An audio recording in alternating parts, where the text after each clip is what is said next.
मैं सुनीता राजेश्वर, अध्यक्ष परिणी। जातिगत जनगणना देश में बेहद जरूरी है और इंडिया गठबंधन अगर सत्ता में आने पर जातिगत जनगणना की बात कर रहा है तब सचमुच सराहनीय ही कहा जाएगा। यही बात पहले तेजस्वी यादव और अब राहुल गांधी अपनी रैलियों में बार बार कह रहे हैं ताकि संख्या बल के आधार पर आरक्षण की व्यवस्था की जा सके। बिल्कुल सही बात है, लेकिन इसी में हमें एक और पॉइंट भी जोड़ने की ज़रूरत है।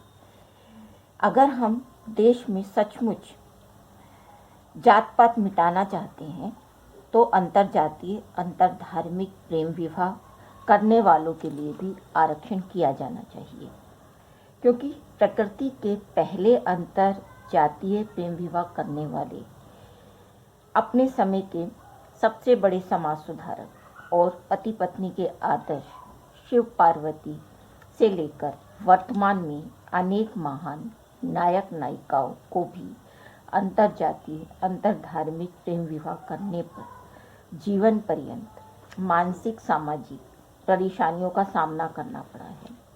राहुल गांधी जी, इसे आपसे बेहतर और कौन समझ और जान सकता है।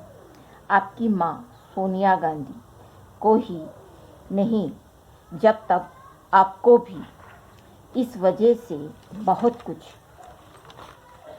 सुनना सहना पड़ रहा है, जबकि आपकी दादी स्वर्गीय इंदिरा गांधी और पिता स्वर्गीय राजीव गांधी दोनों ही पूर्व प्रधानमंत्री रहे हैं। अगर इसके बावजूद आपको इतना कुछ सहना पड़ रहा है, तब जरा सोचिए हम जैसे आम इंसानों को कितना सहना पड़ता होगा। देश में 23% से अधिक लोग अंतरजातीय अंतरधार्मिक प्रेम विवाह करने वाले हैं।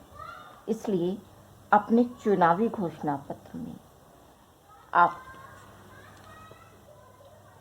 इसे भी शामिल करें तो अच्छा होगा।